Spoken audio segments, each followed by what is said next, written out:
Bueno chicos, vamos a empezar.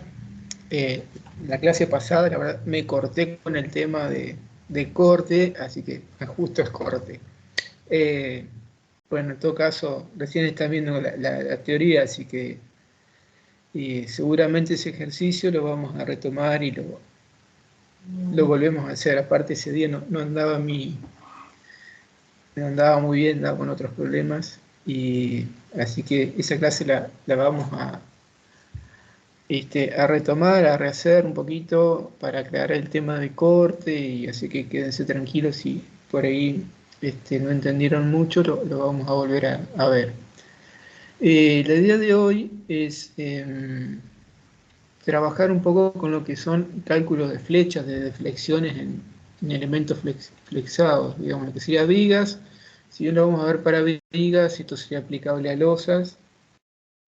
Vamos a analizar un caso de una viga simplemente apoyada, y después vamos a ver cómo sería el caso de la situación cuando se le pueda plantear de ver la flecha en una viga que es continua o que tiene momentos en los extremos también. Pero es una simple generalización de lo que hoy vamos a ver. La idea es ver en general cómo se calcula la flecha en un elemento de hormigón armado, eh, qué factores, qué fenómenos se dan y cuáles son los valores admisibles que fija el reglamento para poder verificar a ver si estamos dentro de algún rango aceptable de deformaciones. ¿Sí? Y entonces un poquito entender qué es lo que nos pide el reglamento, ¿no es cierto? Ese es el objetivo del ejercicio de la clase de hoy.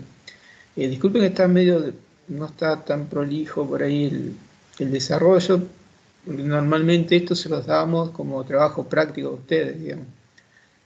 Así que voy a tratar lo tengo armado en PDF, pero acá lo estoy trabajando en este software que se llama SMAT. No sé si se alcanza a ver acá. A ver, que es libre, ¿sí? Una especie de herramienta, digamos, un editor de matemática. Eh, la verdad que para hacer memorias y cosas a veces me gusta mucho a veces para trabajar. Trabaja con unidades, es muy parecido a, ¿cómo se llama este? Que es de pago. Eh, no va a venir el nombre. Bueno, después si me acuerdo se los menciono. Pero eh, lo tengo hecho ahí. La idea no se lo iba a mostrar, pero para no solo parar tiempo, pero por ahí está bueno que lo vayan usando, y por ahí alguno lo puede incluir eh, como parte de la utilización, incluso para algunas materias viene al pelo. La verdad que está muy bueno este software. Miren, es muy simple. Yo acá estaba trabajando, uno abre una hoja y ahí uno lo configura como quiere, sin límites o con hoja, y bueno, le configura un montón de cosas. Yo incluso le puse un título, pero lo bueno, uno pone A igual 12. Ahí A es una variable y ya tiene un valor. Si yo quiero poner un texto, pongo comillas. Entonces con comillas eso ya no es una variable, sino que, no sé, ejemplo de cálculo. Bueno, discúlpenos, vamos a dejar con errores y todo. Y supongamos, pongo B igual 10, mayúscula, minúscula, como quieran, o incluso puede ser base. Y bueno, se puede trabajar con matriz y montones de cosas que pueden ser. Por ejemplo, le puedo dar un valor o decir como que es A más B. ¿Sí? Y ahí ya lo calculo. Base tiene un número, un valor. Si yo que pongo igual a B, fíjense que B mayúscula, B minúscula no está, si está B mayúscula. y ahí me muestra una variable, puedo poner, es 22. Podemos trabajar con unidades, yo ahí le aprieto la comilla simple, y fíjense que se despliega así, yo podría ponerle M de metros, y pongo metros, y ahí me pone error porque no son compatibles, A y B tienen distintas unidades. Entonces yo le pongo metros, y ahora sí, me hizo 12 más 10 son tantos metros. Si le pongo, en vez de base, vamos a poner otra que sea área, sea A por B, mayúscula,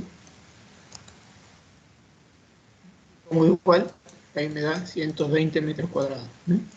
Incluso acá yo puedo editar y hago comilla y pongo centímetros y elevado al cuadrado. Y como que lo cambié de unidades y en vez de que me lo presente en metros, lo puedo editar y poner en otra unidad alternativa. Y eso es lo que... Así funciona más o menos. Bueno, acá al costadito tienen algunas herramientas, operaciones matemáticas, para trabajar con matrices, y bueno, se puede hacer muchísimas cosas. Y da para mucho esto. Y bueno, al efecto de presentárselo, acá lo armé. Bueno, la idea es... acá lo tengo en PDF, en todo caso les comparto después el PDF. En cuanto a las flechas, nosotros teníamos resuelto en el ejercicio 25 de la guía, este es el ejercicio que siempre hacemos hacer como práctico, o sea, lo que se le hace investigar sobre el tema de cálculo de deflexión y que sobre este ejercicio desarrollen el cálculo de la flecha y lo verifiquen. Este año lo vamos a hacer juntos. Y bueno, en realidad siempre que, no sé si se acuerdan, en el ejercicio 25 había que dimensionar una viga de 30 por 30 de sección. Se les daba los datos de las cargas y la luz. Era un H20, a ver acá, H20 de ADN 420. De 30 por 30, 5 metros de luz. Y lo que ocurría era que era una sección que terminaba dando doblemente armada, así que en su momento la afinidad del ejercicio fue aprender a dimensionar una sección doblemente armada, o sea, con la armadura comprimida. Esta era la sección resultante, o sea que abajo teníamos 4 del... no, abajo teníamos el 20, estas 5 barras del 20,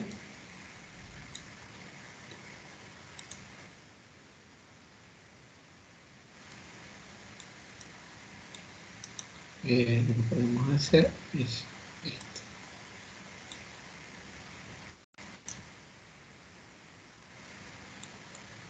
$5 del 20,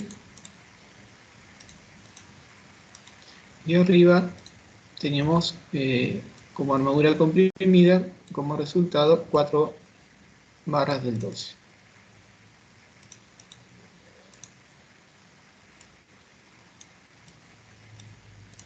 ¿Sí? Lo vamos a borrar. Es decir, esta es una vez dimensionada la viga, es como terminó armada.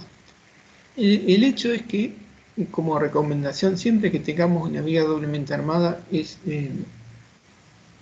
casi seguro que, o es recomendable, hacer una verificación de la flecha. ¿Por qué? Y porque sabemos que está muy fuertemente solicitada el hecho de que yo haya necesitado colocarle armadura comprimida, es porque el hormigón está muy al límite, o sea, llega a un límite, digamos, y es una sección que está muy solicitada. Entonces es muy probable que también tenga una cuestión de flecha, algún problemita.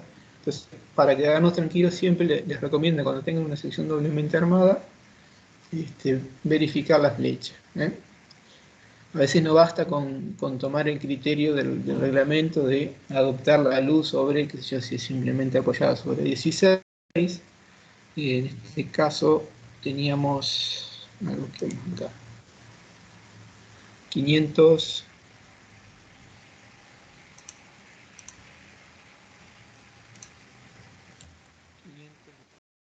dividido 16, me habría dado 31 centímetros de altura. Estamos ahí en el borde, en el límite, ¿no es cierto? Entonces, y más, siendo doblemente armada, seguramente la flecha no va a andar bien. Bueno, es la sección a verificar. Recordemos, vamos a ver algún otro dato, los datos de las cargas y la luz. La luz tiene 5 metros, y las cargas, entonces tenemos una carga permanente uniformemente distribuida y una sobrecarga también uniformemente distribuida.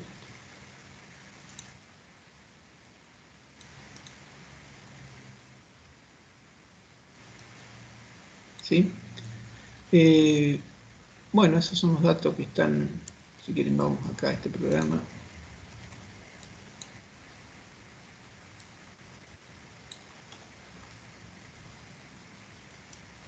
Y lo vamos viendo acá. ¿Sí?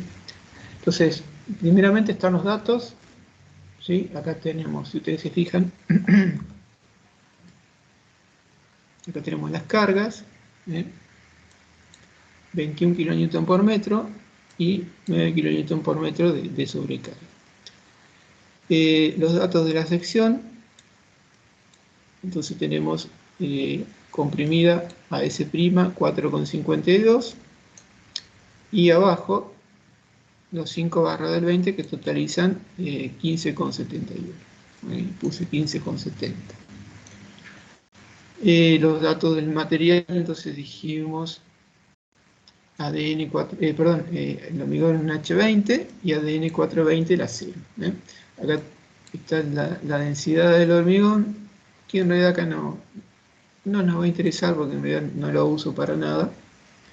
Sí tenemos los datos ustedes saben que para calcular deformaciones, ahí sí necesitamos conocer las propiedades no solo de la sección, sino que también los módulos de elasticidad de los materiales. Por lo tanto, como es una sección de hormigón armado, necesitamos conocer el módulo de elasticidad del acero y el correspondiente módulo de elasticidad del hormigón. Acá lo que he hecho es calcularla aplicando esta expresión. Hay otra expresión del reglamento que tiene en cuenta la densidad del hormigón, el peso específico del hormigón. Por eso que estaba ahí, en un principio seguramente habré pensado en usar esa expresión. Cualquiera es válido. Bueno, antes de seguir, vamos a hacer un poquito de repaso, que es lo que fija el reglamento en cuanto a los módulos de elasticidad. Para eso yo tenía abierto por aquí tanto el reglamento como los comentarios. En el capítulo 8 del reglamento está la parte del módulo de elasticidad. Y ahí ven que fija esta expresión que nos permite determinar el módulo de elasticidad en función de la resistencia característica del hormigón. Yo empleé esta expresión. Lo que sí, fíjense cómo lo utilicé en el software. Lo que hice, fíjense que yo acá es módulo de elasticidad es 4700 por la raíz de F'C, que se introduce acá en megapascales, y el resultado me da megapascales. Como yo le decía,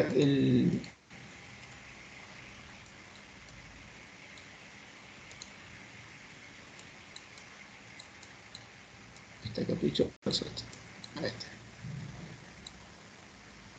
Como yo acá lo que cargo, yo quiero que el programa acá me haga la cuenta.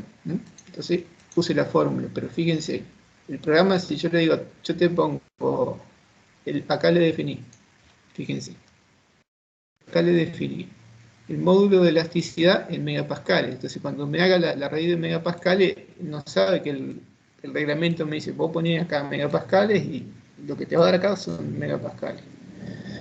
Entonces, ¿qué es lo que hice? Simplemente modifiqué ahí en la fórmula, le puse F'(C), lo multipliqué por 1 megapascal. Entonces me queda, cuando yo multiplique por F'(C), el megapascal al cuadrado, nada más. Una cuestión de corregir esta fórmula para que cierren las unidades, nada más. Pero no le alteré nada. Ahí está calculado, no le puse el igual, no sé por qué, pero me lo pone por defecto en pascales. Yo quiero, lo edito ahí en el cuadradito, comilla, y pongo M, y aparece megapascales. Y ahí me quedó, si quieren, vamos a dejarlo sin decimales. Ahí. Entonces, ahí me da tanto megapascales. Estaba acá abajo también igual. Pero para que vean, se puede hacer así también.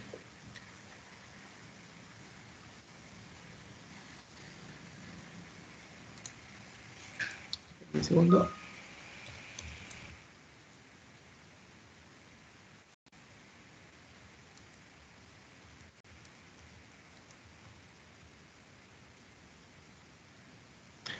Bueno, entonces, ese sería el módulo de elasticidad del hormigón que me da el reglamento en esta expresión.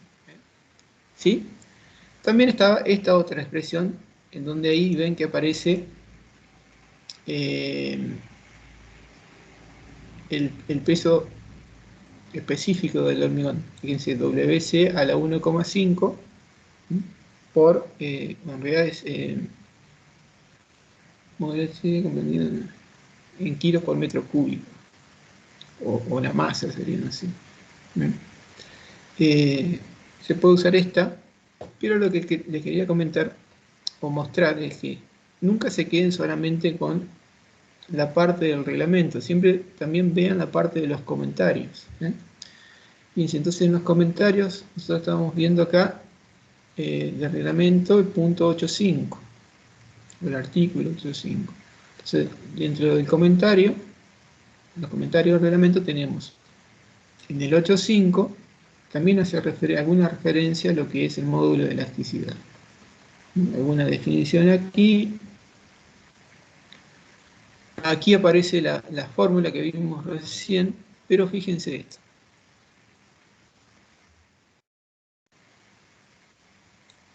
Dice, en ausencia de valores de ensayo se podrá mejorar la estimación del módulo de elasticidad con la siguiente expresión, que es de aplicación a hormigones con agregados gruesos similares a algunas de las tipologías para las cuales se dan las correspondientes constantes K de ajuste.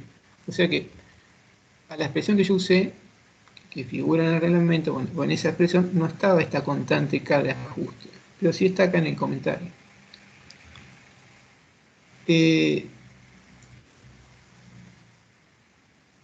Es una constante de ajuste en función del tipo de árido que se está, o agregado grueso que se va a utilizar. Incluso fíjense que para nuestra zona, si utilizásemos un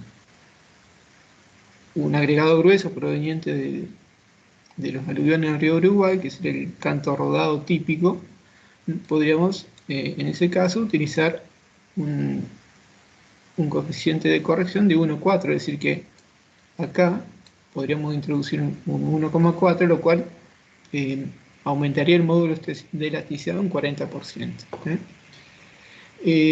También acá tenemos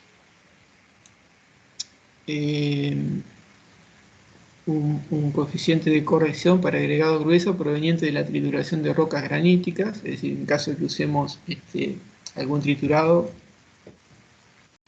de roca basáltica, entonces también tenemos ese coeficiente. También fíjense que tendríamos ahí podríamos tener un incremento en el módulo de elasticidad de un 20%.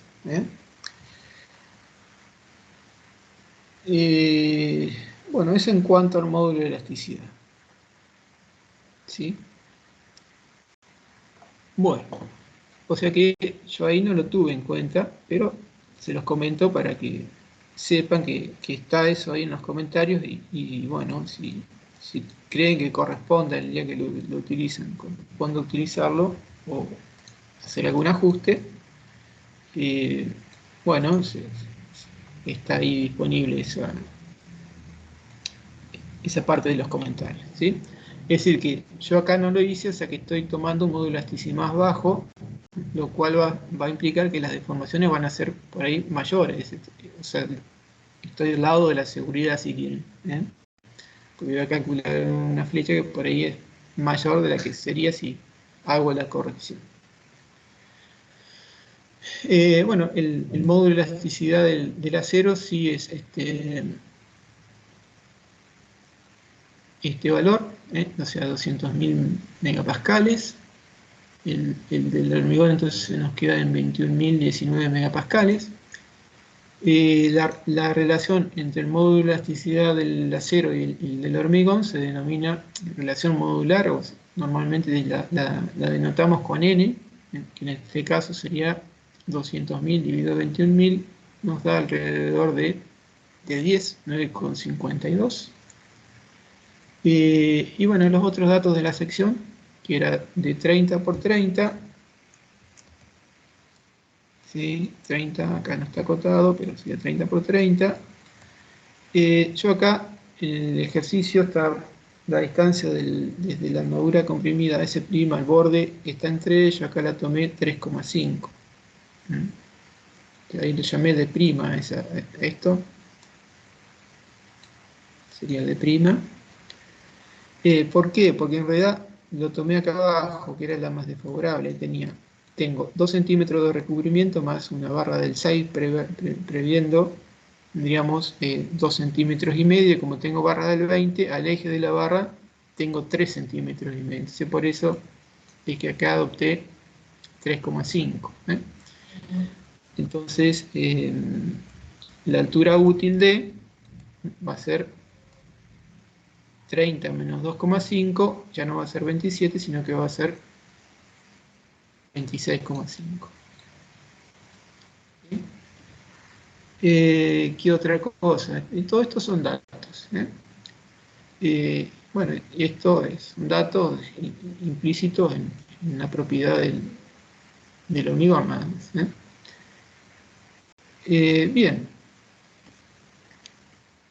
Lo otro que hay que ver es, antes de calcular las flechas, bueno, las flechas, ustedes saben que, a ver, vamos a buscar algún libro.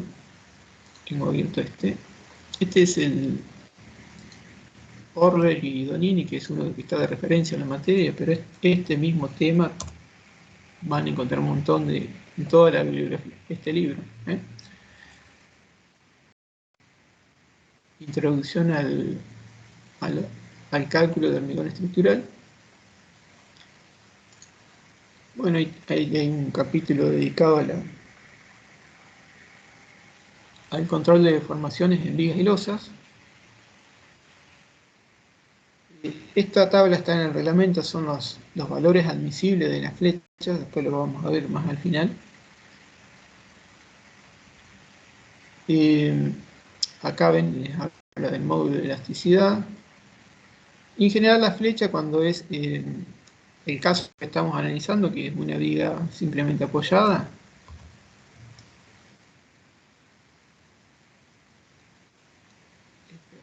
con carga uniforme,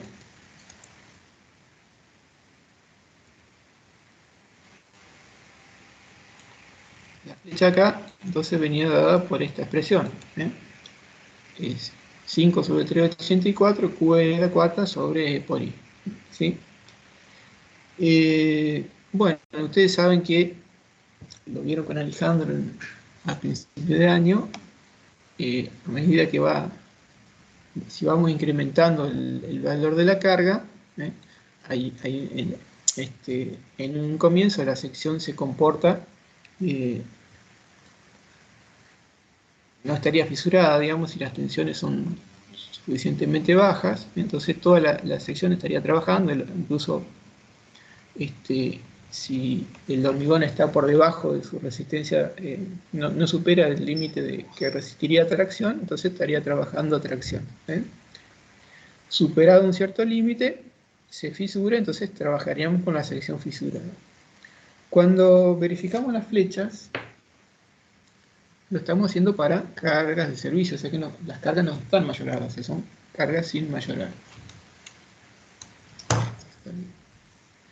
Es decir, este Q son cargas de servicio, o sea, son sin mayorar. Así que las flechas las verificamos en bajo condiciones de servicio.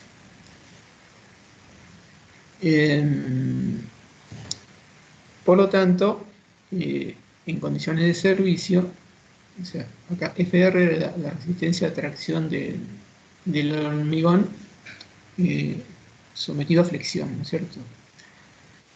Entonces, si no superamos la resistencia a tracción por flexión del hormigón, podemos asumir que la sección no estaría fisurada, entonces en ese caso consideraríamos como inercia de la pieza la inercia de la sección bruta. Incluso acá es solamente el hormigón sin considerar el acero, sin considerar la sección homogeneizada, que era una de las definiciones que habían visto con Alejandro al principio. Sí, directamente la inercia que consideran es BHQ sobre 2, es decir, si rectangular, esto es H, entonces consideramos la inercia de la sección bruta de hormigón. A medida que se incrementa la carga, y superamos esta tensión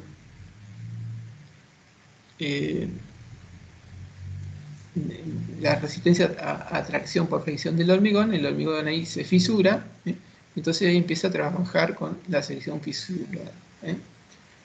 ¿Sí? Entonces, esto, el E por I que aparece acá en la formulita que me da la flecha, el delta ahí abajo, entonces no es tan fácil, digamos. O sea, cuando es una sección de un metal, esto es fácil porque la inercia la conozco, el módulo de elasticidad lo conozco, pero cuando es hormigón armado, entra la fisuración y entran a jugar otros factores, entonces se complica. Entonces, ¿qué es lo que ocurre? Bueno, bueno, ¿cuál es el valor del momento que hace que a partir del cual se genera la primera fisura? Y bueno, es muy simple. Es decir, ustedes saben que si la sección está sin fisurar, entonces yo tengo la inercia de mi sección bruta, y ustedes saben que el momento, la tensión es igual al momento dividido el módulo resistente, o lo que es lo mismo, en la sección rectangular, la inercia de la sección bruta por la distancia de la fibra más alejada, es decir, por H sobre 2. Es decir, que yo de acá podría, si yo conozco la resistencia de atracción del hormigón, podría calcular este momento crítico que hace que mi pieza llegue a este límite, y a partir del cual se genera la primer fisura, si quieren. Entonces, despejando de ahí el momento crítico, ¿sí? Esto, si quieren, sería la distancia de la fibra traccionada, y sub T. Entonces, si yo despejo de acá el momento crítico, tengo esta expresión, es decir, que el momento que produce la fisuración lo despejo de ahí. Es la resistencia a tracción por fricción del hormigón por la sección bruta, el momento de inercia de la sección bruta, dividido la distancia de la fibra más alejada. Ese sería el momento crítico que me estaría generando la fisura. Por otro lado, el reglamento especifica que la resistencia a tracción por fricción del hormigón viene dado por esta expresión. 0,625 por la raíz cuadrada de F'(c). Es decir, esto me va a dar tantos megapascales. De vuelta, acá va en megapascales y el resultado de la raíz son megapascales.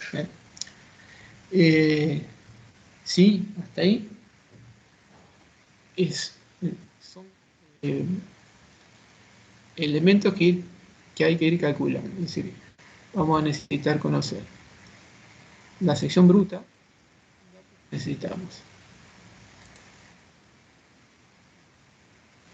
la sección bruta, que está calculada acá, BH al cubo sobre 12, es decir, 30 por 30 al cubo sobre 12 nos da este valor expresado en metros incluso. Fíjense que acá lo definí como variable, B igual a 30, H igual a 30, y acá escribí I sub G, escribí así. Y si quiero poner un subíndice, pongo la coma, coma G igual. Cuando pongo igual, pone los dos puntos. Si no está calculado, me lo pone como una... para que yo ingrese la fórmula. Ahí pongo B por H sombrerito elevado al cubo, espacio así para el costado, dividido. Aquí está calculado. Pongo igual y ahí me pone este valor. Le aumento los decimales o le pongo ahí. Lo pongo en metros, lo pongo en centímetros, como ustedes quieran. Así generé esto. Tengo la inercia de la sección bruta. Por acá abajo van a ver que calculé esto, la resistencia a tracción del hormigón por flexión, la misma fórmula que veíamos acá.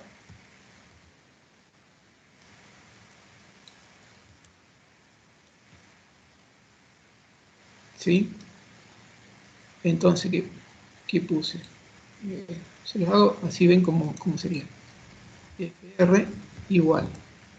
Como está calculado, ven, me pone el valor. Si yo quiero poner la fórmula, y me pasa eso, lo quiero volver a escribir una fórmula, pongo FR y pongo 2 puntos. Y ahí me pone, ven, 2 puntos igual. Entonces sería 0,625 por. Y acá tenemos, acá al costadito, acá, ahí está la raíz cuadrada. Raíz cuadrada de 1, comilla simple, para que me aparezcan las unidades, y pongo MPa, megapascales. Ahí hago doble clic si quieren ahí. Por F'(c). A ver, no, FC'. Ahí está, acá cuando yo voy escribiendo, abajo me va desplegando las variables. ¿Ven? Y ahí lo escribí y ahí ya lo calculo. Yo quiero ponerle el igual al costado. Me lo pone en pascales por defecto, y si no yo pongo comilla pascales. Ahí, clic. 2,8 megapascales. Esto lo elijo y lo borro. Y acá me quedó, ¿ven? O sea que un dato que he calculado. Entonces, fíjense. Lo vamos a mover un poquito. Ya les explico qué es esto que está acá a continuación. Sí, hasta acá, entonces, dato del problema. Lo único que hicimos acá fue calcular la inercia bruta. Acá calculé, por esto habría que reordenarlo de otra forma, la resistencia a tracción por flexión. Entonces yo le decía, la pieza, a medida que, una vez que yo superé esta tensión, se va a fisurar, y llegado a un límite, la sección va a estar fisurada. Entonces, ¿cuál es la inercia de la sección fisurada?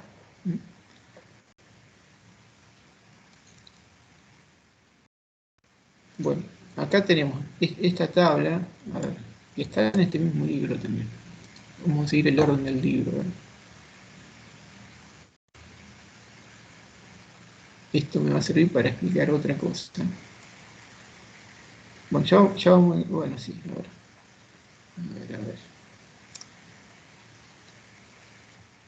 Entonces, ¿cuál es la inercia de una sección fisurada? Cuando se fisura, ¿m? Entonces, ¿qué es lo que tenemos? Tenemos que hay una parte, la parte traccionada solamente vamos a tener el acero, ¿m? Y en la parte comprimida tendremos el hormigón, o en el caso que sea la figura de abajo, que sería una sección rectangular con una armadura comprimida, que será este nuestro caso. Entonces vamos a tener, acá sí trabajamos con la sección fisurada, transformada o homogeneizada, como le decíamos.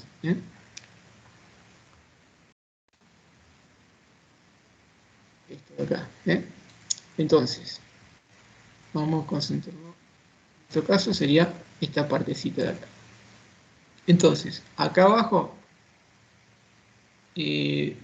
la sección transformada sería la sección de acero multiplicado por el N, la relación modular. Acuérdense que N, acá está, es la relación entre el módulo de elasticidad del acero y la del hormigón. Esto nos ha dado 9 y pico, casi 10. Esta es una receta si quieren, pero se deduce, haciendo unos calculitos se deduce en esta fórmula. Entonces, nosotros vamos a usar estas expresiones. Entonces, acá tienen los datos para calcular el momento de inercia de la sección fisurada, el I crítico, ¿sí? Tanto para sección simplemente armada o la segunda parte para la sección doblemente armada con armadura comprimida. Entonces, cuando tenemos la armadura comprimida, aquí abajo tenemos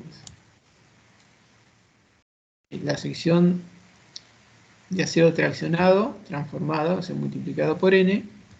Acá arriba vamos a tener la parte de hormigón, incluido el hormigón completo, digamos, incluido la sección del acero ahí, ¿sí? A los costaditos acá se le suma a la altura del acero esta sección que sería n-1 por AS'. Sería la sección equivalente de acero transformada como si fuera de hormigón. El -1 es porque, perdón, es porque acá, lo voy a poner en azul, pero en realidad yo ahí donde tenía el acero, consideré que ya estaba, lo computé como parte del hormigón, del rectangulito rojo, digamos. Entonces acá le estoy restando una vez la parte del hormigón que ya lo computé en el rectángulo rojo. Por eso el -1. Entonces, esta es mi sección. ¿Sí? Entonces, el problema acá es determinar la posición del eje neutro. Entonces, se determina muy fácilmente siguiendo estas recetas. Digamos, ¿sí? La posición del eje neutro se denomina K sub D. Entonces, está en función de qué? De B, donde B es el ancho de la viga dividido N, dividido de la sección de acero traccionado, N es la relación modular. Entonces acá, si tengo la altura D, la altura útil, tengo B, puedo sacar K sub D con esta expresión. Una vez que tengo K sub D, calculo el I crítico con esta expresión. Fíjense que el I crítico es función de B, K sub D, la relación de módulo y la sección de acero traccionado por D por K sub D. Esto es para sin armadura comprimida. Y acá abajo tenemos la correspondiente fórmula para el caso que tenemos armadura comprimida. Acá aparece la necesidad de calcular este coeficiente R primero, pero bueno, después aplicando esto saco K sub D y aplicando esto tenemos la inercia crítica. ¿Sí? Bueno, y eso es lo que está, bueno, está ahí, ya lo pegué. Es esta tablita, acá está el mismo dibujo. ¿Sí? Fíjense, acá está calculado B, que es B dividido N dividido A sub S, ¿sí? Como estos son variables que están allá arriba, ya acá pongo igual y ya me da el valor. LR, que es esta expresión de acá, lo escribí ahí y ya me da el valor. Y la fórmula de K sub D, es decir que el eje neutro acá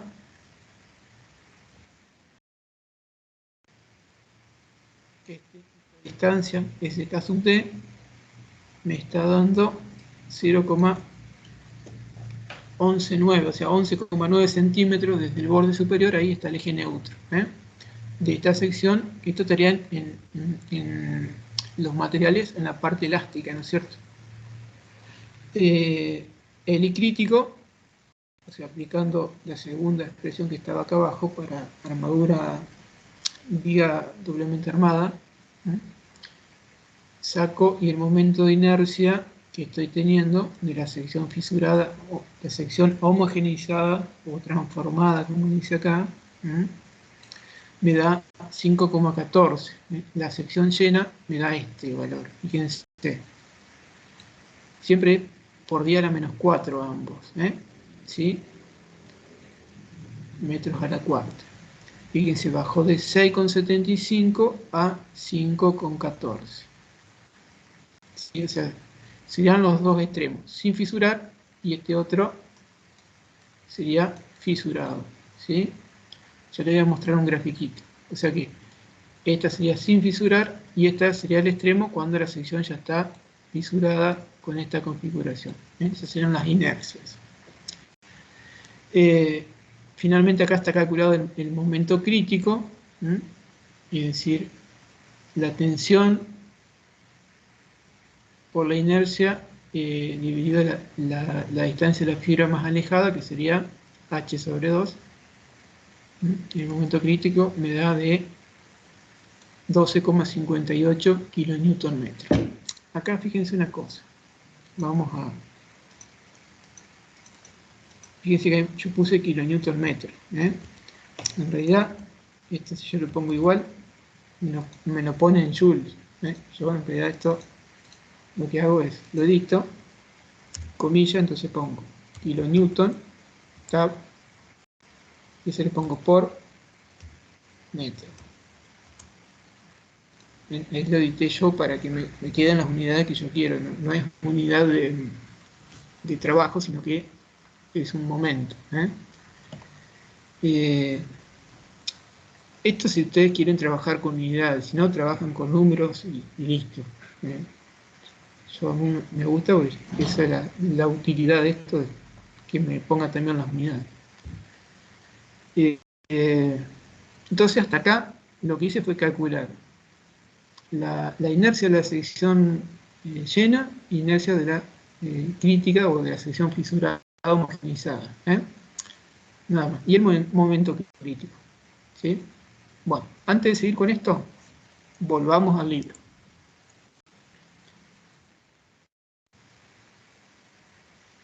Son como, o sea, con una sección de acero, ¿qué hacía yo? Y yo tenía la sección de la pieza, tenía la inercia, tenía, no sé, tengo los datos en una tabla, o sea, no tengo que hacer tantos cálculos acá.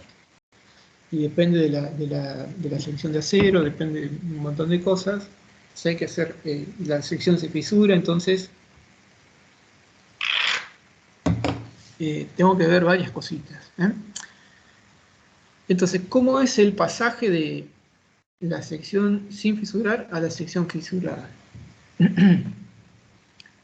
Ustedes habían hecho algo de esto, creo, al principio, pero vamos a verlo acá como sería la relación momento-curvatura, es decir, en una sección más solicitada, digamos, el comportamiento, si yo trazo en el eje vertical momento en dirección tal la curvatura, bueno, tengo lo siguiente. Una primera parte que es, si fuera que no se fisura, esto seguiría así, con esta pendiente, pero a partir de que se origina la primera fisura hay un cambio en la rigidez, va perdiendo rigidez, y esto se va aproximando a esta otra curva, que esta sería la curva de la sección totalmente agrietada, que es esta figurita que está acá. ¿Ven? Y acá, esta parte azul o recta sería esta otra figurita en donde vemos que el hormigón trabaja tanto a compresión como a tracción. Acá abajo todavía no hemos superado la tensión de tracción que es capaz de resistir el hormigón. Tracción por flexión. A partir que llegó a ese valor límite, ahí al momento que me hace generar la primera fisura es el que denominamos momento crítico. Entonces a partir de ahí se empieza a fisurar y empieza a perder rigidez. Fíjense que esto es una curva, no es que me pego directamente a esto. O sea, no paso a esto abruptamente, sino que tengo una fisura y a medida que se va generando más fisura, o sea, entre fisura y fisura la sección está sin fisurar, o sea que en todo este trayecto hay un mix, digamos, entre fisurado y no fisurado. Entonces, esto va transicionando de a poquito hasta hacerse asintótico a esta línea roja. Y bueno, este tramo que está acá, bueno, esto sería ya llegando a la rotura. Nosotros en la práctica estamos en la parte lineal, en la parte elástica, digamos, en lo que es en servicio, eso quiero decir, estamos en esta parte. Acá es cuando ya estamos en el límite. Bueno, en lo que denominamos el estado inelástico, en el estado 3. ¿Sí? De esto acá abajo tenemos otro gráfico interesante, que es lo que nos va a servir. En vez de trabajar con el diagrama momento-curvatura, podríamos hacer momento flecha, si quieren llamarle, o deflexión.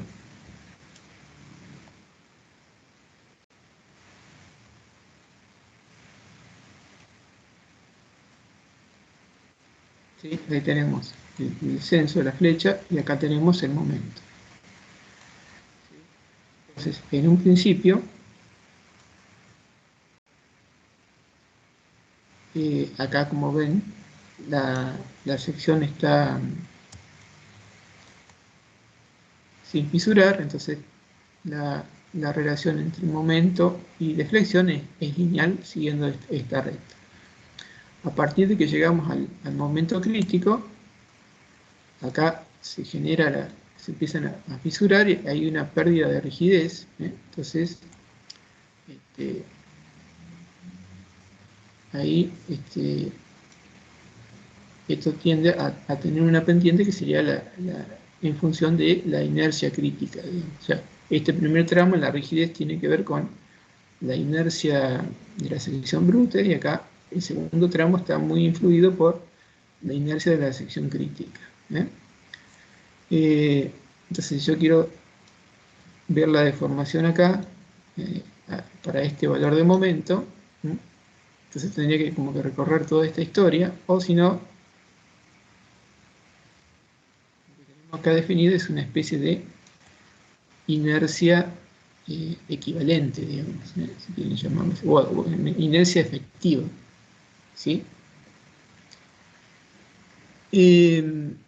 Acá tenemos otra interpretación, y que es lo práctico, digamos. En realidad lo que estamos viendo es que la inercia pasa desde un valor máximo de la sección bruta a un valor mínimo que es la inercia crítica. Es decir, si yo tomo este gráfico de acá,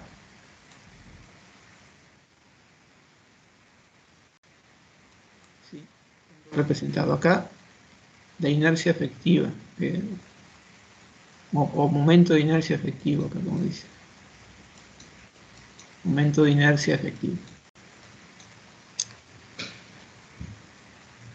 Entonces, entonces, fíjense, acá yo tengo el momento crítico, ¿sí? Si yo tengo un momento menor que el momento crítico, yo acá entonces tengo representado en este eje y se pone una relación entre el momento aplicado y el momento crítico. Si el momento es menor que el momento crítico, entonces la inercia efectiva va a estar en el tope superior, que va a coincidir con la inercia de la selección bruta. A medida que, a partir de que yo llegué al momento crítico, o sea, estoy en este punto, la inercia empieza a decaer. ¿Ven? Empieza a decaer. ¿Sí? Cuando lo superé en gran proporción, o sea, si el momento tiende a infinito, y bueno, el momento, no sé, siempre que esté en la parte elástica, si lo supero bastante el crítico, entonces el valor va a tender a este valor inferior, que es la inercia crítica, el momento de inercia efectivo. Entonces, cuando no superé el momento crítico, el momento de inercia efectivo coincide con el de la sección bruta. Y a partir de que yo empiezo a superar ese momento crítico, el momento de inercia efectivo empieza a decaer. Es decir, sigue esta especie de curva. ¿Sí? Por lo tanto, una buena aproximación de esa inercia efectiva viene dada en función justamente de la relación entre el valor del momento referido al momento crítico. Entonces, cuanto más me acerque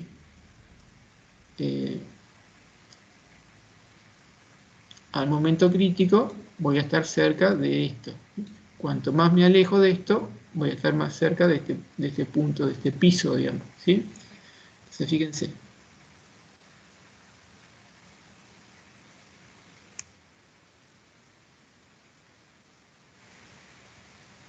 ¿Sí? Entonces está en función de esa curva, es como si fuera una función cúbica, digamos, a ver si. En realidad es momento crítico sobre momento actuante elevado al cubo. ¿Sí?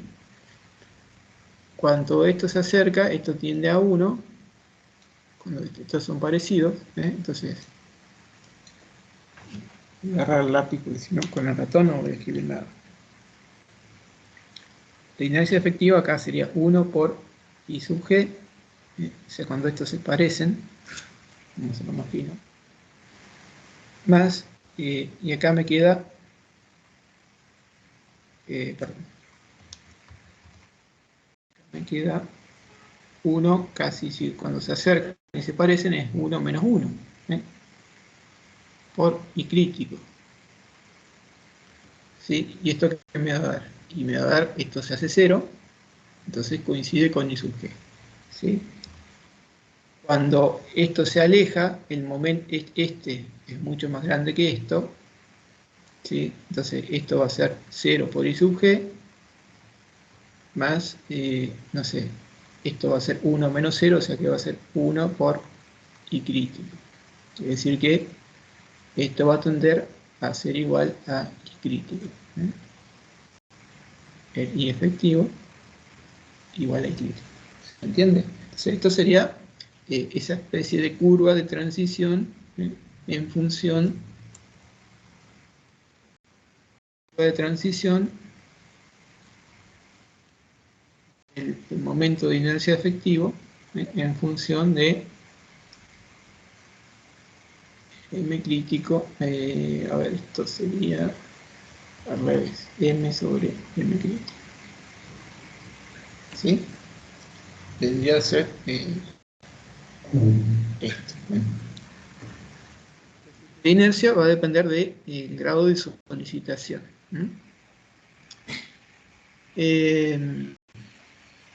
Bien, entonces, según el grado de solicitación, yo voy a tener un momento de inercia efectivo. Entonces, aquí voy.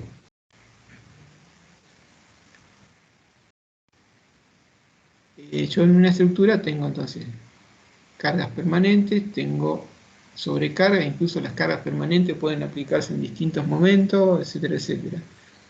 Entonces, cuando yo empiece a combinar esto, perdón, esto solo me va a producir un momento, vamos a ponerle MD, y va a implicar un valor de inercia, porque eso me va a dar un momento que por ahí, para ese momento, la inercia efectiva va a ser esta. Pero cuando yo a esto le sume otro estado de carga, pongamos, perdón, L, esto me va a dar otro momento que va a ser mayor que el anterior.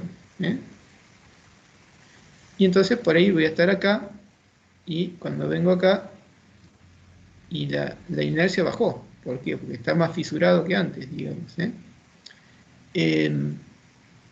Entonces, dependiendo de las cargas, o de la combinación de cargas, yo tendré que ir ajustando el valor de la inercia efectiva que tengo que considerar para el cálculo de la flecha para esa combinación. ¿Está? Entonces, de acá que nos llevamos, y nos llevamos que para calcular la inercia efectiva voy a necesitar esto. Y bueno, obvio, esto nunca puede superar el valor de I sub G. O sea, nunca la inercia va a ser mayor que la inercia de la sección bruta. Porque puede pasar que sí, que numéricamente me dé mayor, porque si acá esto supongamos M crítico es 1 y esto es 0,90, entonces esto va a quedar 1 sobre 0,90, me va a dar 1,10. 1,10 al cubo por I sub G me va a dar un valor mayor. Entonces hay que tener cuidado acá de que esto no supere el valor de I sub G. O sea, la fórmula está fantástica, pero nunca hay que aumentar esto, porque esto puede dar en algún momento hacernos aumentar esto de acá.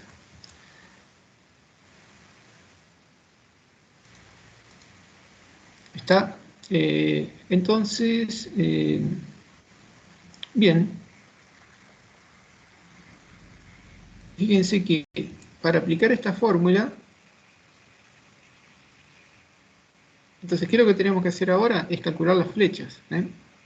Fíjense. Nosotros habíamos calculado I sub G, habíamos calculado el I crítico.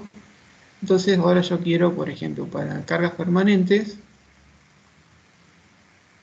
sacar el valor de la flecha que tengo para ese tipo de cargas. Entonces, con esto lo que tengo que sacar es el momento, o sea, lo que tengo que hacer es calcular la flecha, que sería para, en el caso de carga uniforme, es 5 sobre uniforme con las condiciones de apoyo, 5 sobre 384 de QL a la cuarta sobre E por I. Esa era la expresión que habían visto en resistencia de materiales para la viga simplemente apoyada con carga uniforme. Esa es la flecha. Entonces necesito determinar el módulo de elasticidad del hormigón, lo conozco, la inercia efectiva necesito acá. Entonces esa inercia efectiva está en función de qué? Del momento que está produciendo esta carga. Entonces con esa carga saco el momento, con el momento uso esta fórmula. Entonces, este ya lo conozco, esto lo conozco, esto lo conozco, esto lo conozco. Entonces, en función de este momento, introducimos ese valor acá y podemos sacar la inercia efectiva. Entonces, con esa inercia efectiva, ahí tenemos la deformación, que esa sería la deformación inicial debido a esa carga. ¿Por qué digo inicial? Porque el hormigón tiene un problema que es la fluencia lenta, o sea que a esto hay que sumarle otro efecto de deformación a largo plazo. Esta fórmula que está acá se la denomina, o se la emplea en un método que estaba en las normas ASI, del ASI, que era el método, se conoce como método de Branson.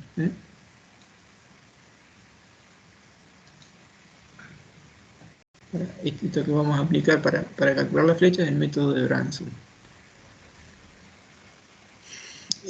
Por acá, esta es la formulita de la flecha, 5 sobre 384, para ese caso de carga particular. Entonces, fíjense.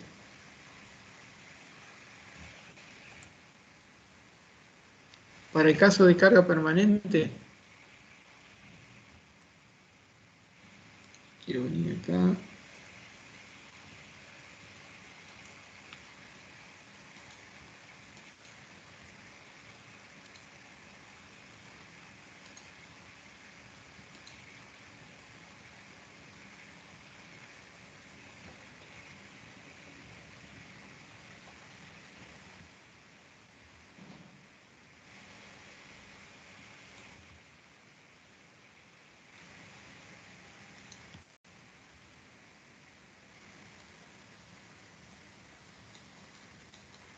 Sí, con este esquema de carga, entonces, acá sacamos el momento en el centro de la luz, es QL cuadrado sobre 8, o sea, pero solamente carga permanente. Eso puse Q sub D. Q sub D estaba definido arriba, acá.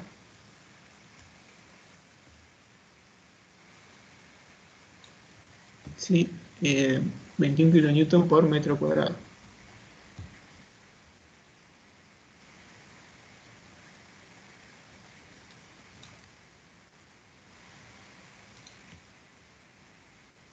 Ahí lo traje, como copié la imagen, no hubiera podido copiar el valor. ¿Sí? O sea que con esa carga, acá está calculado el momento 65,62. Entonces, aplicando esta expresión, el momento crítico divido este valor de momento por I sub G más esto, me da que la inercia efectiva para este grado de solicitación vale 5,15. Fíjense que estoy muy cerca del límite inferior, y crítico ya con este valor ya estoy casi 5,14 y 5,15 es este otro valor. Prácticamente es igual.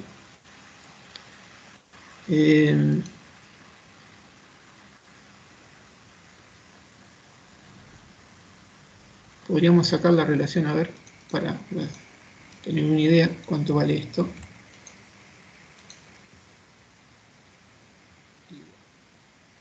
Fíjense que es 0,1, o sea, casi de sección bruta es nada y es 100% el I crítico.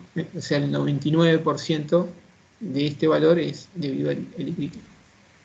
1 menos esto, si hagamos esa otra cuenta.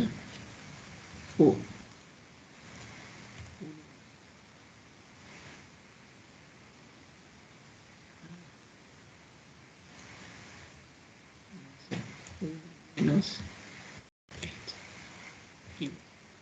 0,99. O sea, ¿sí? O sea, la solución es como si fuera totalmente fisurada con esta inercia. Habría que trabajar directamente ya. En este caso. Bueno, esta es la inercia efectiva, entonces directamente ahora aplicamos la fórmula 5 sobre 384 de QL a la cuarta dividido por I efectivo. Y esta es la flecha que tenemos inicial debido a las cargas permanentes.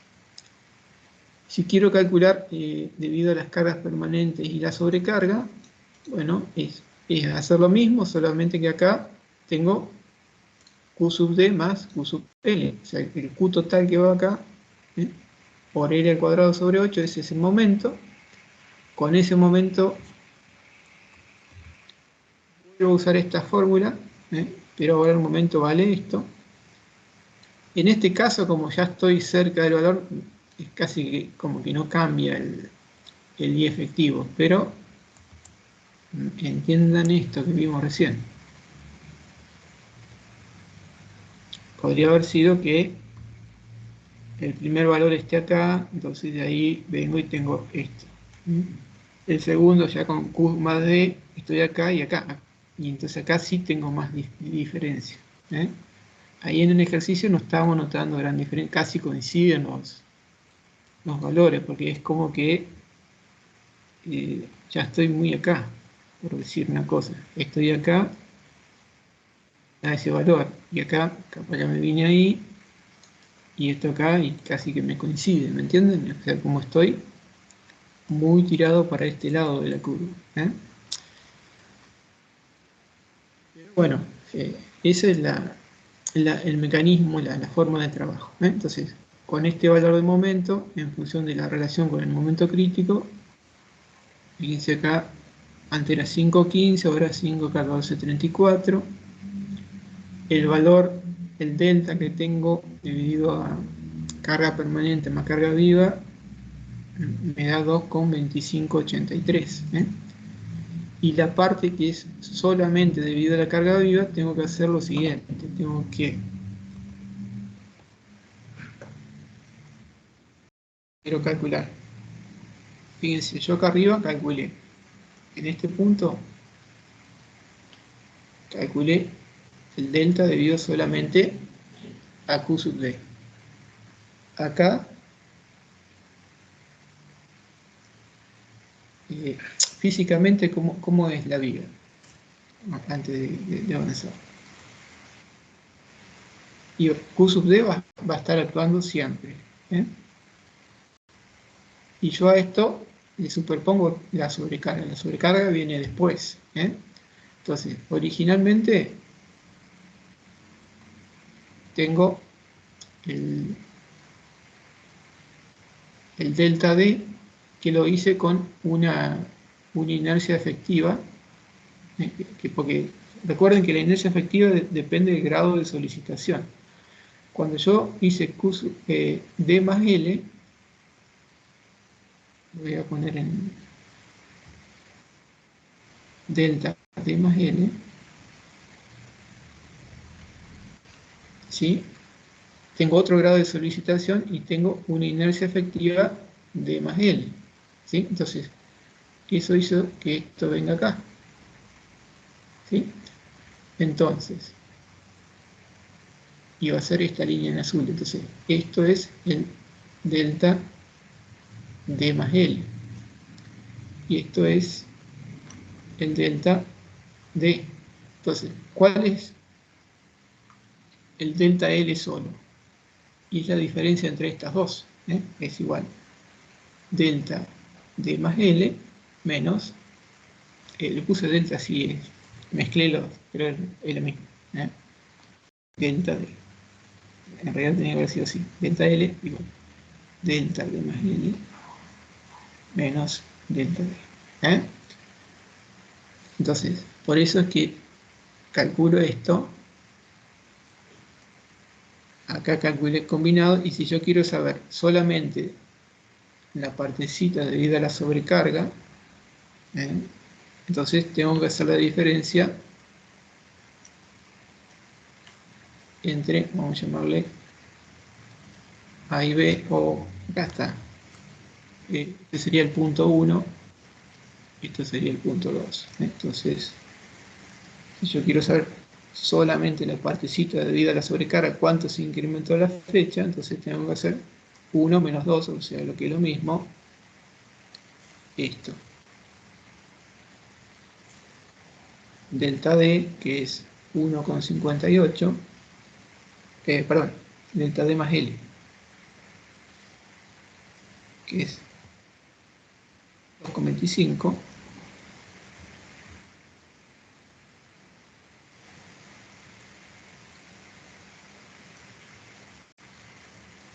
menos este otro que es 1,58. Eso es lo que nos da ese 0,68 centímetros. Esto es solamente debido a la sobrecarga. ¿Sí? Bien, acá introduje otra cosa para completar y por ahí tener en cuenta Ustedes saben que en el hormigón hay un tema que es la fluencia lenta. Entonces, para una carga sostenida, es decir, si yo tuviera acá, día de la cual hablábamos hoy,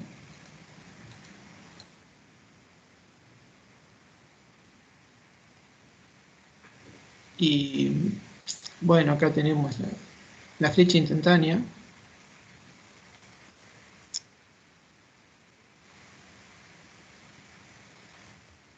Le pego, a ver, vamos a probar al revés. Que quede donde quede. Ahí está. Entonces, si yo tuviera acá una carga sostenida, supongamos, sería una carga muerta, sería una carga que actúa todo el tiempo. Entonces, al inicio, cuando ni bien yo cargo, tengo una flecha instantánea. ¿Eh? Si yo dejo pasar el tiempo, en el caso del hormigón,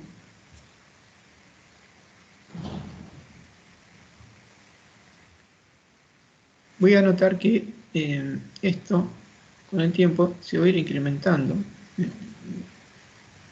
Voy, me fijo a los 3 meses, a los 4, al año, a los 2 años, vengo a los 5 años y vengo, o sea, siempre se fue incrementando hasta que llegó a un momento donde esto llegó a un punto de equilibrio. Pero ya la flecha total terminó siendo esta, es decir, acá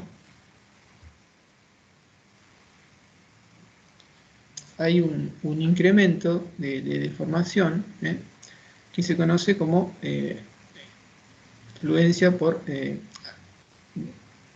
perdón, deformación por fluencia, deformación por fluencia o flecha a largo plazo, digamos, o flecha adicional, como dice acá, a largo plazo, debido al efecto combinado de contracción y fluencia lenta. ¿Sí? Entonces, a las cargas instantáneas originales debemos sumarle esta deformación por fluencia lenta. ¿Sí? La manera de evaluar el valor de estas deformaciones, una de ellas es esta que tenemos presentada aquí.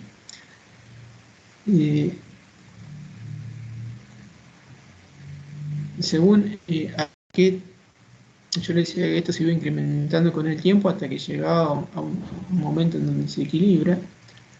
Entonces, la forma de determinarlo es esta expresión. Es igual la deformación por CP más SH, es creep y contracción sería. Creep y shortening, acortamiento por contracción.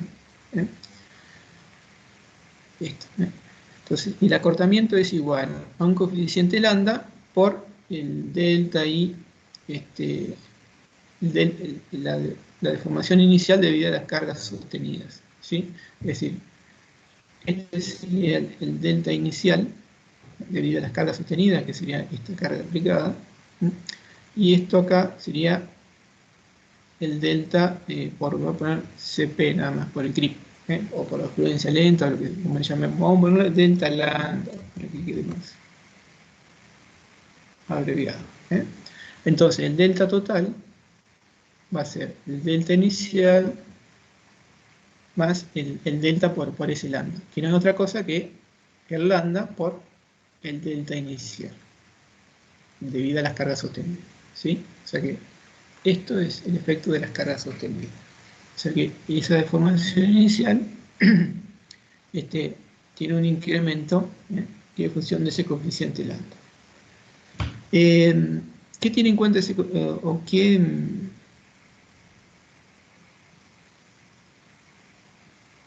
ese coeficiente lambda viene dado por esta expresión? ¿Y qué es cada uno de estos términos?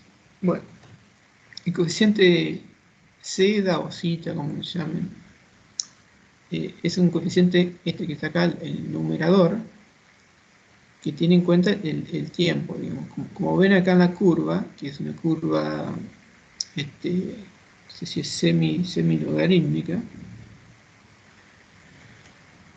tenemos que el coeficiente en función del tiempo.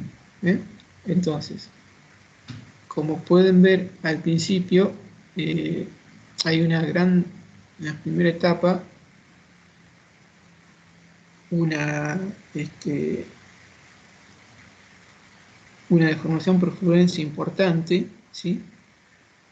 Por ejemplo, el mes, el zeta es 0,7, es decir, lo que está acá abajo, el ρ' es la armadura comprimida. Si yo no tengo armadura comprimida, esto directamente es igual a este coeficiente. Entonces, fíjense, al mes la deformación por fluencia va a ser 0,7, a los 3 meses 1, a los 6 meses 1,2, y así a los 5 años llega un máximo de ese coeficiente de 2. Es decir que va a ser 2 veces la deformación inicial debida a la carga sostenida. Es decir, si yo debido a las cargas sostenidas tenía una flecha de 1 centímetro, por fluencia lenta, a este centímetro yo le voy a tener que sumar, vamos a llamarle, dijimos delta lambda, es igual entonces a 2 por delta, voy a tener que sumar 2 centímetros, o sea que en total voy a tener una flecha de 3 centímetros. ¿Sí? Entonces, en general me va a interesar a tiempo infinito, así cuando transcurrido 5 años más, saber cuál es la flecha total que voy a tener. Por ahí puede ser ese el criterio. Y bueno, y el ρ' tiene en cuenta si yo tengo alguna armadura comprimida. Es decir, si yo tuviera mi sección de hormigón, vamos a cambiar esto, dibujito acá. Hormigón, armadura comprimida y armadura traccionada. Esta fuera mi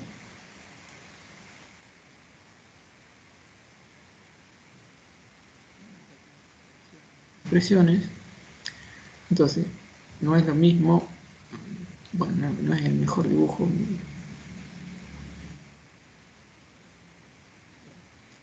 Tengo compresión, o sea, acá tenemos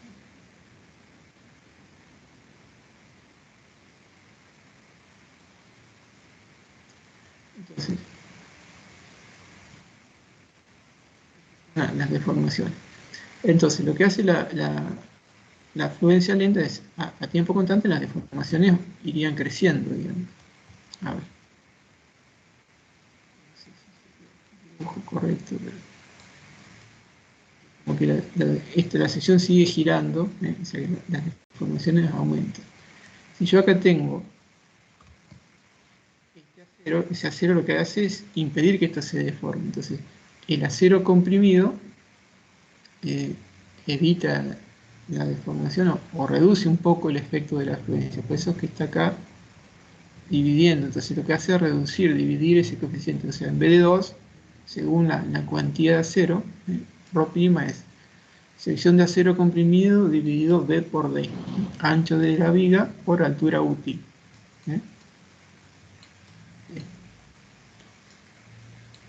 Y esto es... Entonces, esta fórmula tiene en cuenta entonces el efecto favorable de la armadura comprimida, si es que tenemos la armadura comprimida. ¿Sí? Entonces, esto es la fluencia lenta. Entonces, fíjense, para 5 años, este coeficiente vale 2. Habíamos visto, para carga permanente, cuánto era la flecha, para la flecha carga permanente y sobrecarga, la flecha debido solamente a la sobrecarga, y acá, fíjense que yo puse, hay un caso donde tengo delta inicial, ¿por qué pongo inicial? Es porque al inicio, sin la fluencia lenta. como sería la flecha instantánea debido a estas cargas. Dice, delta inicial para carga permanente y sobrecarga sostenida. Y puse en un estado donde tengo D más alfa por L.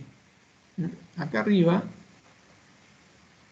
yo definí un valor de alfa, un porcentaje de la sobrecarga que yo considero que es sostenida. Es decir, ustedes vieron que cuando enseñamos o estimamos las cargas según el uso, no sé, ponemos para el dormitorio 2 kN por metro cuadrado. Y de esos kilonewton en realidad en ese dormitorio o en el comedor, que sea lo que sea, y no van a estar todos aplicados todo el tiempo, sino que va a haber un porcentaje que sí va a estar permanente todo el tiempo. O sea, del mobiliario va a haber un porcentaje. Entonces, ¿cuánto? Bueno, ya que lo estimé, dije, bueno, el 30% de la sobrecarga es sostenida, es decir, que va a estar actuando casi como la carga permanente. La mayor parte de la vida útil va a estar. Entonces me va a generar, ese porcentaje me puede llegar a generar deformaciones diferidas, deformaciones por fluencia lenta. Ahí puede ser o no. Usted puede decir, no, acá va a 0, va a 10, va a 15, va a 20. Bueno, yo le puse 30 como para hacer un ejemplo más completo, digamos, que también vean esa posibilidad de contemplar una fracción de la sobrecarga como si fuera permanente. ¿Sí? Entonces, por eso es que acá creé, a ver, este cuarto caso de combinación. Entonces, calculé la flecha para esa situación. Entonces, el momento es el debido a Q sub D más el 30% de la sobrecarga, me da este valor. Con ese momento saqué la inercia efectiva, que es muy parecida ya. Fíjense que casi estamos ahí en la sección fisurada. Saqué la flecha Q5 sobre 384 para esa carga, Q sub D más alfa QL, y me da este valor. Acá está sacada la deformación solamente de alfa L, o sea que hice el delta de D más alfa L menos el delta D, como hicimos anteriormente. Y acá me dio 0,2041. Esa sería la flecha debido a ese porcentaje de la sobrecarga.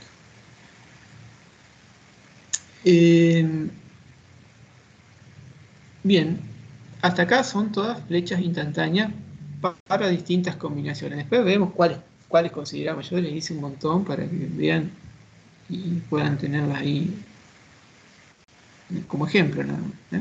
Después vemos cuáles son las que necesitamos para verificar las exigencias del reglamento. Pero bueno, sí, seguramente vamos a tener que conocer la deformación por fluencia lenta. Entonces, por fluencia lenta, entonces, ¿cuáles van a ser las cargas sostenidas? Y bueno, va a ser D más el porcentaje de alfa L que yo considero. Entonces, para la fluencia lenta, entonces tenemos que calcular el coeficiente lambda.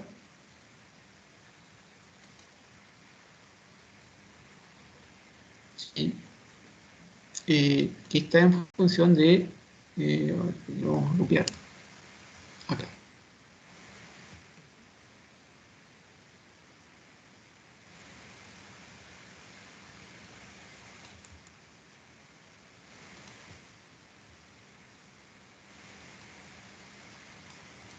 Del coeficiente zeta. Yo acá, fíjense que puse para las cargas permanentes, le calculé las cargas muertas, perdón, un lambda D, o sea, les aplico y para esa fracción de sobrecarga calculé un lambda L.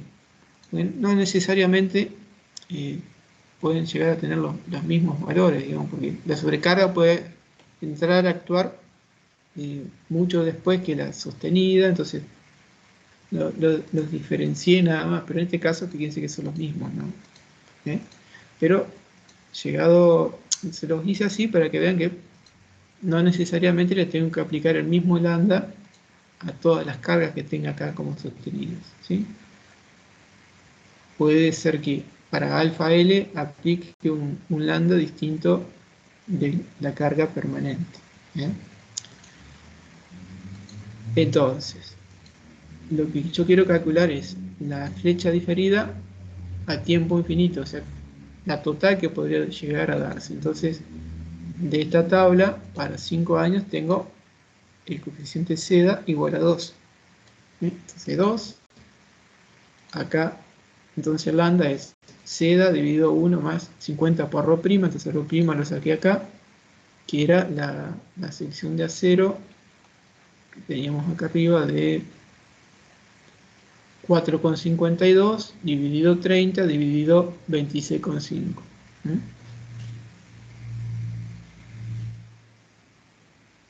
4,52 dividido 30 dividido 26,5. Eso da ese valor.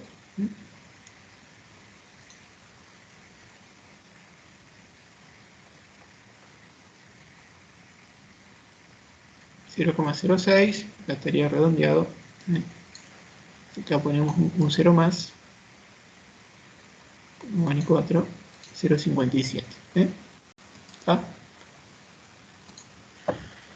Entonces, seda dividido 1 más 50 veces la cuantía de la armadura comprimida nos da el coeficiente de fluencia de 1,56.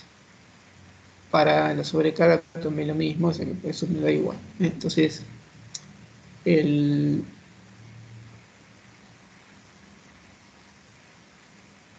disculpen, la deformación total por fluencia va a ser igual, como veíamos acá.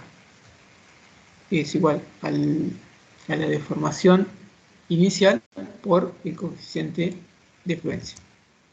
Entonces, la deformación inicial delta D, que habíamos sacado acá arriba, esta, 1,58 si quieren.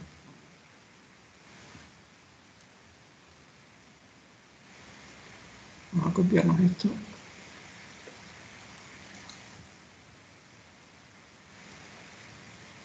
Delta D y el alfa L que le habíamos sacado acá. Ven que al final lo usamos. No está complicado. Entonces, ambos están multiplicados por 1,56, la suma me da 2,78. O sea que esto es la deformación por fluencia lenta. ¿Sí? Bueno, para resumir, vamos a verificar qué es lo que va a hacer. Hice todos estos cálculos, ¿para qué me sirve? ¿O qué me pide el reglamento? También acá hice una determinación que fue la flecha. Esto es la flecha debida solamente a las sobrecargas. Esta sí me la voy a llevar. Bueno, esta la puedo copiar así como está. No hay problema porque esta la voy a dejar por acá. Este que es ese valor de ahí. ¿Está? Se lo dejo, ya está calculado. Y fíjense que la flecha de tiempo, o sea, la flecha instantánea debida a la sobrecarga es esta. ¿Sí? Flecha instantánea debida a sobrecarga. Es la flecha que produce la sobrecarga. Es ese valor. ¿Qué otra flecha tengo? La flecha a largo plazo, la flecha total. No, perdón. Acá hice dos cuestiones. El caso 1 es, yo tengo mi estructura, ¿sí? Acá, que está cargada, entonces yo acá le apliqué la sobrecarga, y, perdón, cuando yo le aplique la sobrecarga, esa sobrecarga va a producir en el instante que actúa una flecha. Vamos a poner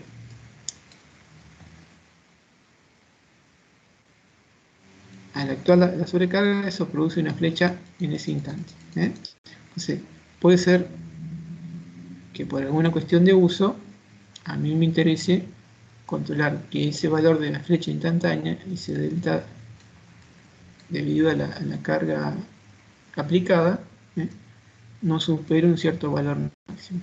Esa es una de las verificaciones que pide el reglamento. ¿Sí? Ya vamos a ver la tablita. Después hay otra situación en donde yo tengo mi estructura, viga,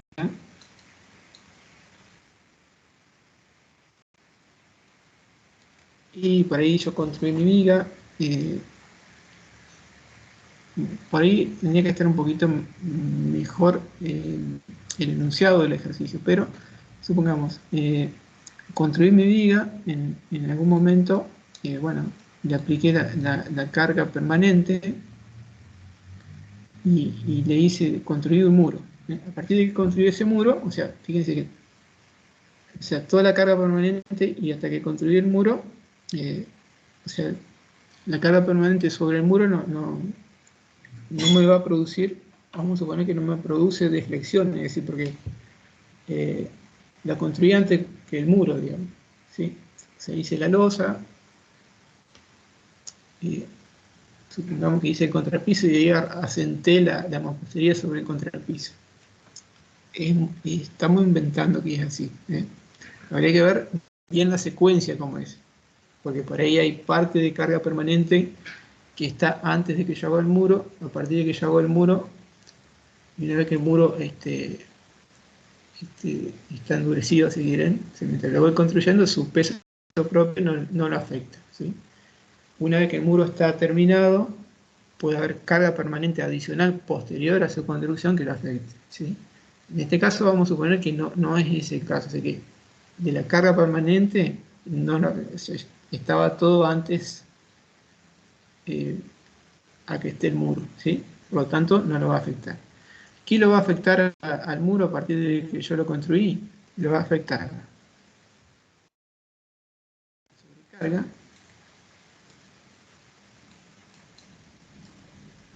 y lo va a afectar la deformación por fluencia. Es decir que lo va a afectar al muro va a ser la deformación debido a la sobrecarga y lo va a afectar la deformación debido a la fluencia lenta o el clima.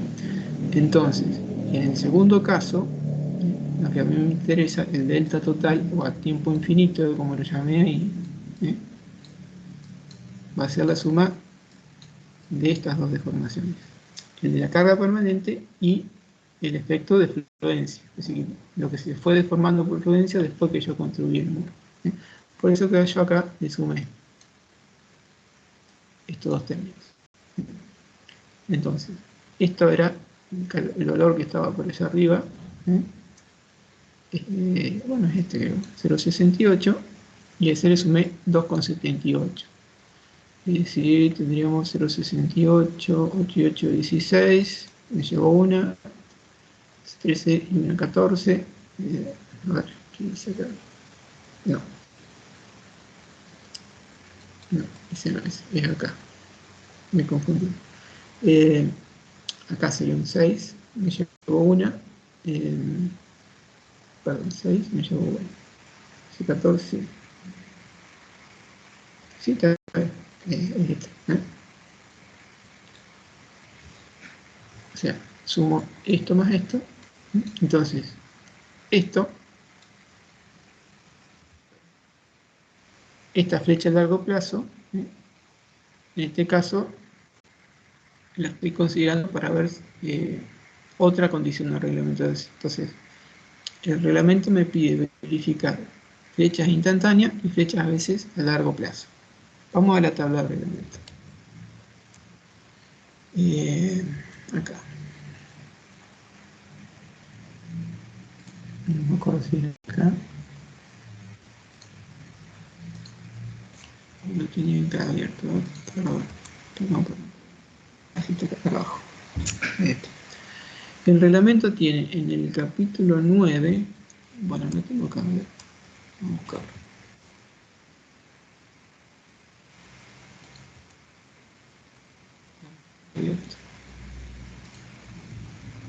capítulo 8, vamos al 9.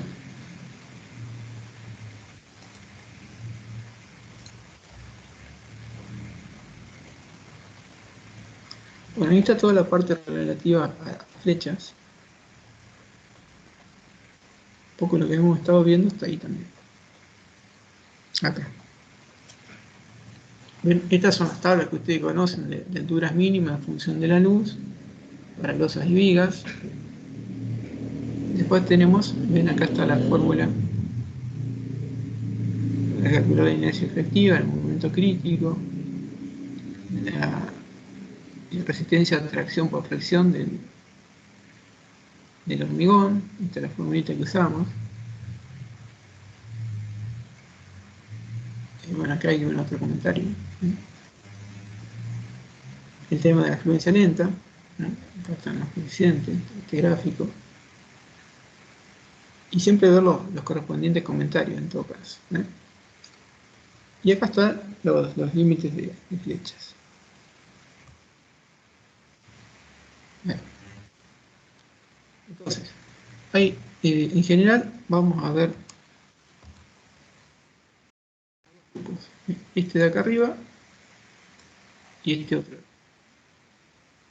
Entonces, ahí tienen una llamadita, unos asteriscos que están ahí abajo en los correspondientes comentarios acá.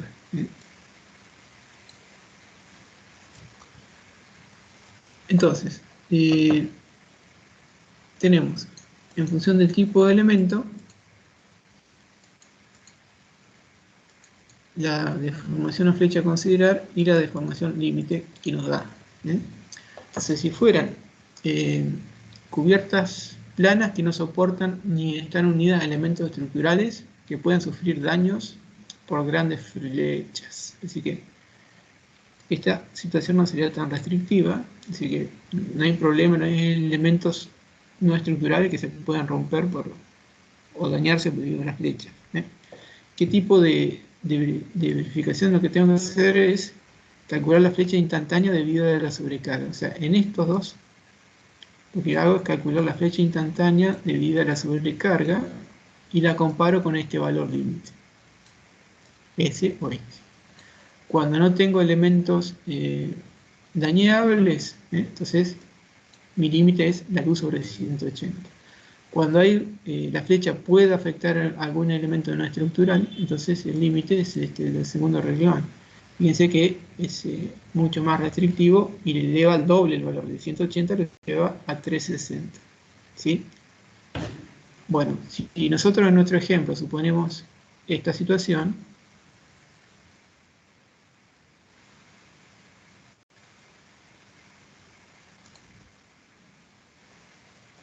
entonces comparamos la deformación instantánea debido a la sobrecarga con L sobre 360. Hacemos 500 dividido 360, nos da 1,59 centímetros, lo cual cumple, es decir, verifica que nuestra flecha que tenemos es menor a la admisible que está fijado en la tabla. ¿Sí? Esa es la condición la más restrictiva. Veamos la segunda parte de la tabla. Y después vemos estos comentarios. Bueno, de vuelta, habla acá. Parte. Y acá hablamos de vuelta. El primer renglón son entre pisos o vigas que soportan elementos, que no soportan, perdón, elementos que puedan dañarse. Entonces, no, perdón, acá está al revés, está ordenado al revés.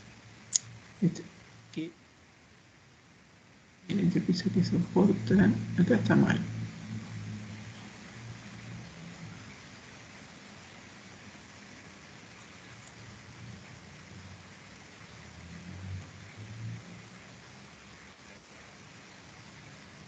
Ah, no, perdón, esto que no pueden sufrir daños. Okay. O sea, están ordenados distintos. Entonces, o entre pisos que soportan o están unidos a elementos no estructurales que pueden sufrir daños. Entonces, si hay elementos que pueden sufrir daños, el límite que me fija es la luz sobre 180. Si no tengo elementos que puedan sufrir daño, entonces es un poco más laxo, me da un margen mayor y fíjese que baja de 480 a la luz sobre 240. ¿Sí? ¿Y qué es lo que verifico? Esto es lo que tengo que verificar. Es parte de la flecha total que ocurre después de la construcción de los elementos no estructurales. Entonces, hablamos de un muro, es computar la flecha que se produce después que yo construí el muro. ¿eh? Entonces, en el ejemplo que estábamos haciendo, ¿qué computé? La flecha instantánea debido a la sobrecarga y computamos la flecha diferida correspondiente. Si la suma de estos dos me va a dar un valor. Y eso lo comparo con los límites de esta tabla. Dijimos, íbamos a suponer que había un muro, que había un elemento dañable, entonces nuestro límite va a ser la luz sobre 480. Entonces, ese diferencial de flecha a partir de que yo construí el muro, acá me está dando 3,46 centímetros. La luz sobre 480, es decir, 500 centímetros dividido 480,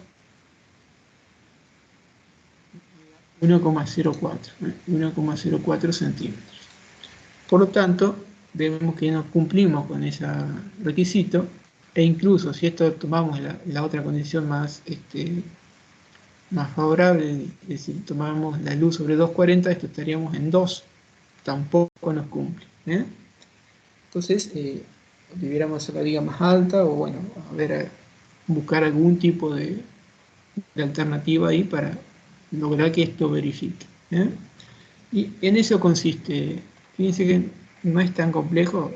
Por ahí hablé mucho porque hay muchas cuestiones sueltas, pero fíjense, tengo carga luz, dato de sección y después calculé dos inercias, apliqué esta depresión y después en función de los momentos saco la efectiva, saco la flecha. Esto es una formulita que depende del tipo de carga y después nada más es comparar con estos límites reglamentarios a ver si cumple o no cumple. Y eso es todo. Yo les comparto el PDF de esto. No sé si quieren le doy el punto M también, esta hoja de ese map. Y habría que agregar acá, esto es para el caso de un elemento simplemente apoyado. ¿Qué pasa cuando tenemos un elemento continuo? A ver, yo creo que sigamos con este libro, a ver si acá dice algo. Acá está el tema de la fluencia lenta a largo plazo. En realidad, yo hice mal el dibujo. ¿Saben? Entonces, esto es al principio, y después por la fluencia lenta, esto gira ahí.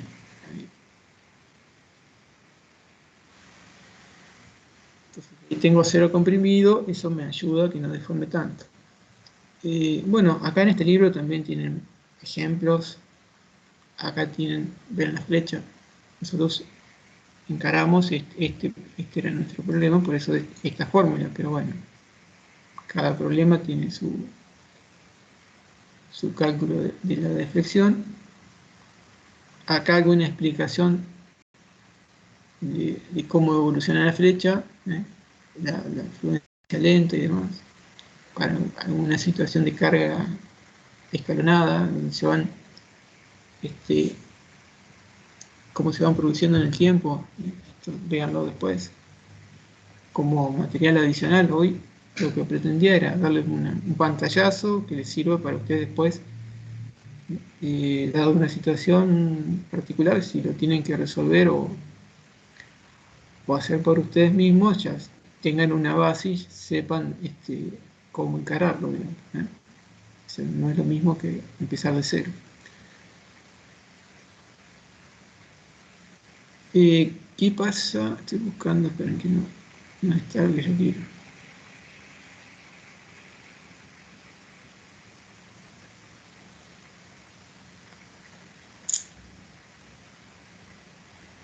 A ver, si no buscamos en algún otro libro.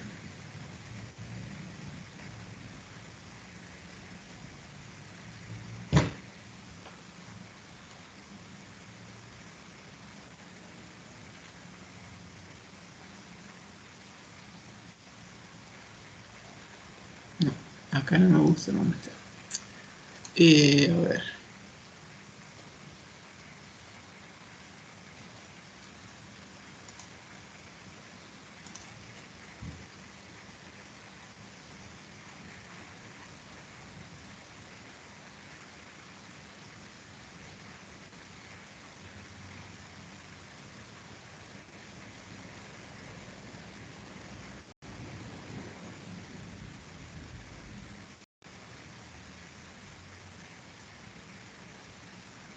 Hoy abrí uno y no me acuerdo cuál era.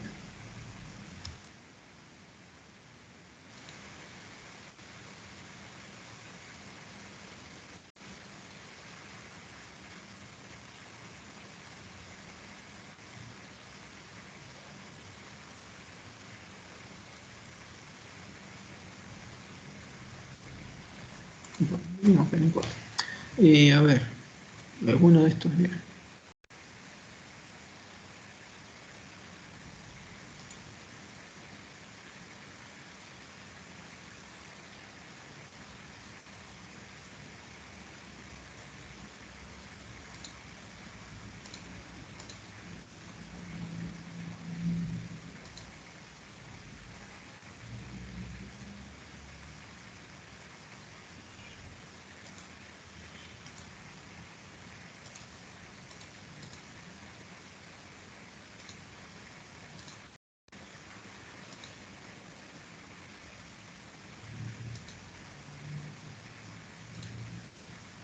Este. No, este no, pero a ver si tenía.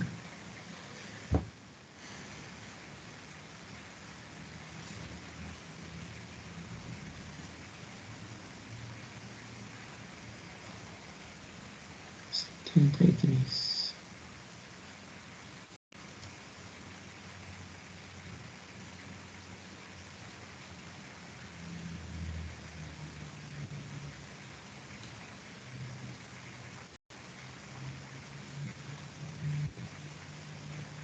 Ahí está. A ver, no me acuerdo.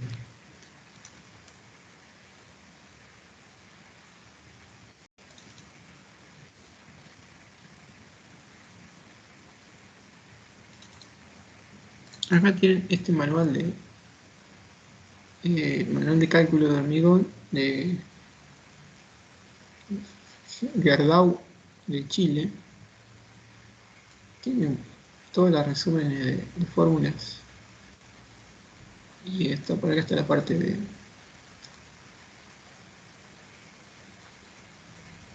control de deformaciones. Ahí tienen un resumen de lo mismo que hemos visto. La deformación, acá tiene otra forma de calcularla, digamos, la misma fórmula que conocen, la fórmula de inercia efectiva, momento crítico. Acá toma 0,7, en el reglamento vino que toma 0,625, creo que es. Tienen distintas fórmulas para distintos tipos de secciones, incluso secciones T. ¿Y qué pasa cuando?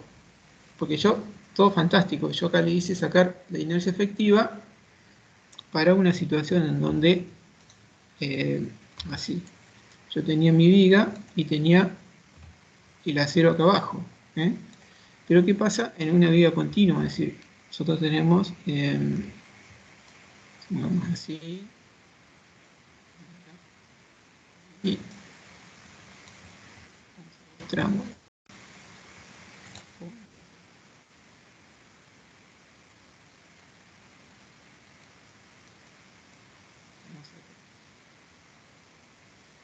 Entonces tenemos armadura traccionada acá.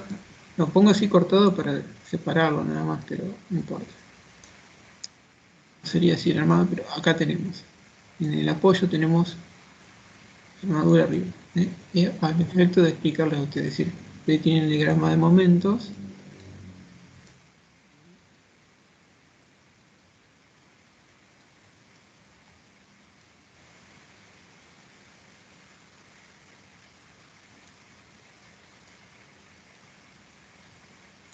Algo así. Entonces, si yo estoy analizando la flecha en esta viga, ustedes saben que esta viga, entonces, perdón, tenemos un momento positivo y un momento en el apoyo. Y tenemos, está bien, yo saqué la inercia efectiva en función de la sección, pero fíjense, yo acá en el tramo tengo una sección que tengo una cierta armadura abajo, pero cuando me voy al apoyo, y acá una que está traccionado arriba y comprimido abajo. Entonces, es como que tengo una inercia efectiva en la izquierda, una inercia efectiva en el tramo y una inercia efectiva a la derecha, en este tramo, y así en todo, digamos, ¿sí?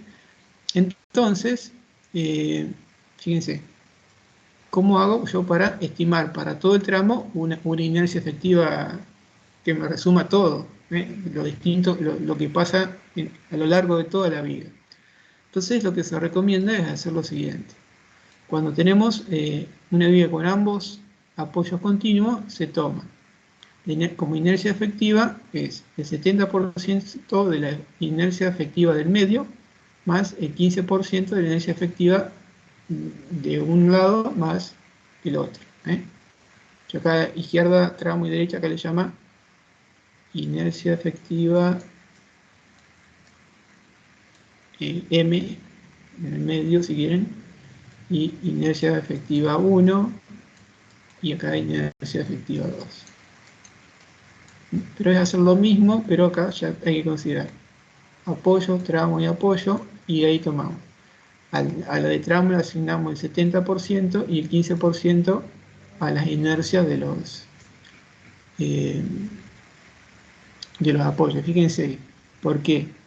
Y porque, fíjense que la parte del diagrama de momento negativo sería esta partecita, y más o menos el 70% está asociado con momentos positivos, bueno, o lo que sería la inercia efectiva del tramo, ¿sí?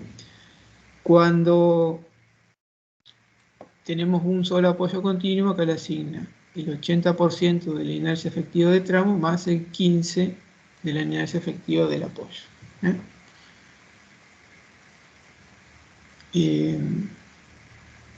Sí, o sea que acá, fíjense, siempre es 100%. Tengo 70 más 15 son 100. 85 más 15 me da 100. ¿Sí? Entonces, eso es lo que hay que hacer cuando tengo tramos continuos. Y bueno, acá está la parte de flecha diferida. Entonces, fíjense que lo que hicimos nosotros acá, entonces, el delta total luego de construido era la diferida más la deformación debida a la sobrecarga, por ejemplo. Está también lo mismo, los límites de la flecha. Bueno, esta es la misma tabla de reglamento, fíjense, pero acá está más clarito. Acá, fíjense, lo que verifico es el delta debido a la sobrecarga que no supere estos valores.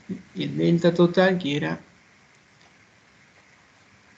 como les decía acá, la diferida más el debido a la sobrecarga, que no supere estos valores. Y eso sería la parte de deformaciones en elementos flexados. Lo mismo se puede generalizar para losas cruzadas, cambian, digamos, la forma de calcular la flecha, digamos, en vez de usar estos valores, bueno, serán otras tablas, otras cosas, pero el concepto en general es lo mismo. Bueno, no sé qué hora es, si ya estamos en las 9, así que creo que por hoy cumplimos con la práctica. Si la idea era ver este tema y más o menos espero que hayan entendido. Si hay alguna duda, pero bueno, tienen ese libro, el Orler, y si no hay montones de bibliografías sobre este tema, así que ejercicio, ejemplo, hay de sobra. Bueno chicos, nos estamos viendo. La semana que viene hay mesas, así que será dentro de 2 semanas. Buenas noches. Chao.